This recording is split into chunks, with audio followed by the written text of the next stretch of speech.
बिस्मिल्लाहिर्रहमानिर्रहीम अस्सलाम वालेकुम रहमतुल्लाह। आप देख रहे हैं वेलकम मुफ्ती यूट्यूब चैनल। मैं हूं मुफ्ती बिलाल अहमद कादी। रमज़ानुल मुबारक के चाँद का वजीफ़ा। जब आपको रमज़ान का चाँद नज़र आ जाए या फिर चाँद नज़र आने की आपको बिशारत खुशखबरी मिल जाए तो आपने 313 मरतबा अल्लाह ताला के ये तीन नाम या अल्लाह, या रज़्ज़ाक़ु, या गनिय्यु, इन नामों को पढ़ना है और इनके अव्वल आखिर 11-11 मरतबा दुरूद इब्राहिमी लाजमी पढ़ना है। इन तीन नामों को इकट्ठा पढ़कर आपने एक तसव्वुर करना है, यानी या अल्लाह, या रज़्ज़ाक़ु, या गनी, ये एक मरतबा हो जाएगा। आपने 313 मरतबा चांद रात को ये पढ़ना है।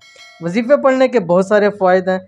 नंबर एक, इस अमल को करने से आपको बहुत ज़्यादा फ़ायदे हासिल होंगे और सबसे बड़ा फ़ायदा ये होगा कि पूरा साल आपके घर से रिज़्क़ ख़त्म नहीं होगा, रिज़्क़ बारिश की तरह आपके घर के ऊपर बरसेगा। वजीफ़ा के मुतालिक ज़रूरी बातें, वजीफ़े को पूरे यकीन के साथ पढ़ना है, तभी आपको फ़ायदा होगा। वजीफ़े को ख़ुद भी पढ़ें और सदक़े की नीयत से आगे लोगों के साथ ज़रूर इसको शेयर कीजिए। तो ज़रूर अमल कीजिएगा। वीडियो पसंद आई तो लाइक ज़रूर कीजिएगा, चैनल को सब्सक्राइब ज़रूर कीजिएगा। मिलते हैं नेक्स्ट वीडियो के अंदर, तब तक के लिए अल्लाह हाफ़िज़।